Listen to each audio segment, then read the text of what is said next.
रामपुर रियासत को क्यों देते थे अंग्रेज तोपों की सलामी? देश भर में क्यों चर्चित है रामपुर नवाब का महल? रामपुर की सियासत में कब हुई थी माँ और बेटे की जंग? और रामपुर में आज भी क्यों आते हैं अंग्रेज? रामपुर रियासत के बारे में बताऊंगा और भी बहुत कुछ। इस वीडियो में अंत तक मेरे साथ बने रहिए। वीडियो पसंद आए तो इसे लाइक कीजिए, शेयर कीजिए और इस चैनल को सब्सक्राइब कीजिए।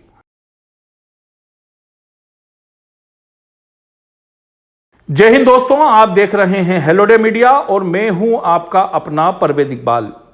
दोस्तों, पिछले एपिसोड में मैंने आपको रामपुर की सरकार कहे जाने वाले आजम खान की कहानी सुनाई थी।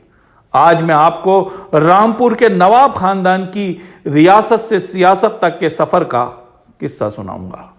तो बात शुरू करते हैं रामपुर के वजूद से। अंग्रेजों के पैर पसारने के बाद जब मुगलिया सल्तनत अपने खात्मे की तरफ बढ़ रही थी, उसी दौरान मुगलों के अधीन रियासतों ने अपने स्वतंत्र अस्तित्व को तलाशना शुरू कर दिया था। इसी के चलते 1774 में नवाब फैजुल्लाह ने भी अंग्रेजों की मदद से रामपुर को आजाद रियासत बना लिया। अंग्रेजों ने इसे 15 तोपों की सलामी वाली रियासत का दर्जा दिया। दरअसल अंग्रेज रियासतों को उनके महत्व और उनकी ताकत के हिसाब से तोपों की सलामी तय करते थे। उस वक्त बनारस और टिहरी गढ़वाल तक का इलाका भी 945 वर्ग मील में फैले रामपुर रियासत का ही हिस्सा कहलाता था। 1947 के बाद रियासतों को कई हिस्सों में अलग अलग कर दिया गया। रामपुर की स्थापना नवाब फैजुल्लाह ने 1775 में राजधानी के रूप में की थी। नवाब फैजुल्लाह कला और संस्कृति के जानकार समझे जाते थे। उनके बाद उनके बेटों ने भी रामपुर में न सिर्फ कला और संस्कृति में अपना योगदान जारी रखा, बल्कि नवाब रजा अली खान ने तो रामपुर में अपनी निजी रेलवे और रेलवे स्टेशन की स्थापना तक कर डाली। आपको जानकर शायद हैरानगी होगी कि महात्मा गांधी की समाधि सिर्फ दिल्ली के राजघाट पर ही नहीं है, बल्कि गांधी की एक समाधि रामपुर में भी मौजूद है। दरअसल गांधी जी की हत्या के बाद रामपुर नवाब अपनी इसी विशेष निजी ट्रेन से उनकी अस्थियां लेने दिल्ली गए थे और उन अस्थियों को ससम्मान रामपुर में लाए थे और गांधी जी की समाधि बनवाई थी। रामपुर नवाब ने देश का पहला एसी महल भी बनवाया था। उनकी बनाई इमारत कोठी खास बाग 400 एकड़ में फैली हुई एक बुलंद इमारत है। नवाब साहब ने अपने महल के चारों मीनारों पर सभी धर्मों के प्रतीकों को स्थान दिया।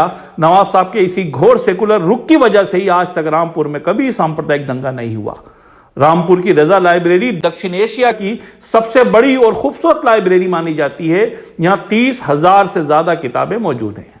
इस लाइब्रेरी को देखने कई विदेशी सैलानी आज भी रामपुर आते हैं।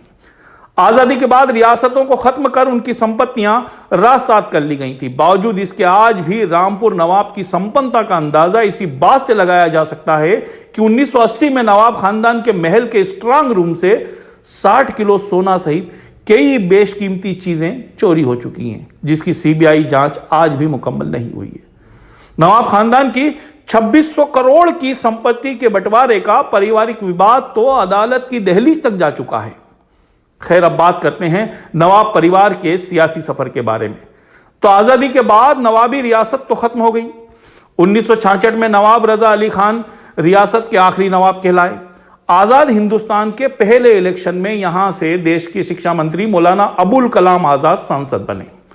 1965 में रामपुर से आखिरी नवाब रजा अली खान के छोटे बेटे जुल्फकार अली उर्फ मिक्की मियां स्वतंत्र पार्टी से पार्लियामेंट के लिए चुने गए। इसके बाद तो नवाबों की संपत्ति का पारिवारिक विवाद चुनाव की सियासत तक देखने को मिला। 1969 में नवाब रजा अली के बड़े बेटे मुर्तजा अली जब विधानसभा का चुनाव लड़ने उतरे तो उनके सामने उनकी मां रफत जमानी ने मोर्चा संभाल लिया।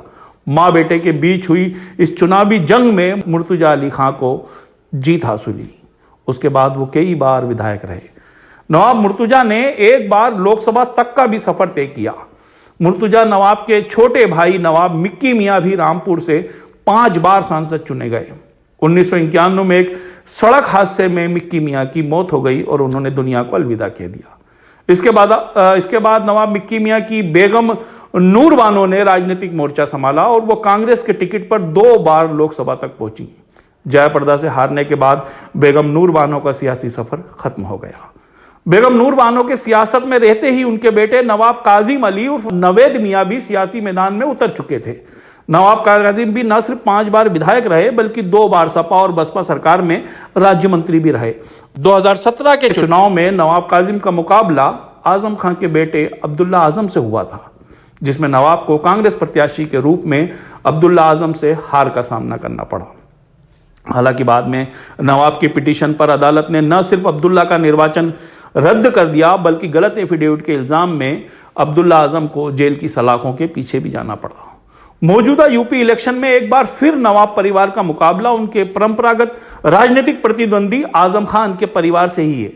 रामपुर शहर सीट से जहां कांग्रेस के टिकट पर नवाब कासिम जेल में बंद आजम खान से मुकाबला करेंगे, तो वहीं नवाब कासिम के बेटे यानी बेगम नूर बानो के पोते हैदर अली उर्फ हमजा मियां अपना दल के टिकट पर एनडीए के संयुक्त कैंडिडेट के रूप में सवार टांडा सीट से आजम के बेटे अब्दुल्ला आजम के सामने चुनावी खम ठोकेंगे। वैसे तो इस मुल्क में सियासी धुरी कहे जाने वाले उत्तर प्रदेश के चुनाव पर सबकी नजरें हैं, लेकिन रामपुर में नवाब खानदान और आजम खान की सियासी जंग पर भी सबकी नजरें टिकी हैं, क्योंकि आजम परिवार के लिए यह चुनाव बेहद खास है। चुनाव हारने जीतने से नवाब खानदान को शायद कोई फर्क ना पड़े, लेकिन अपने सियासी वजूद को कायम रखने के लिए आजम को यह चुनाव जीतना बेहद जरूरी है। आजम खान और नवाब खानदान के बीच सियासी अदावत की क्या वजह है और सियासी शतरंज की बिसात पर किसने किसको कब मात दी, ये सब मैं आपको अगले एपिसोड में बताऊंगा। फिलहाल मुझे दीजिए इजाजत। जय हिंद।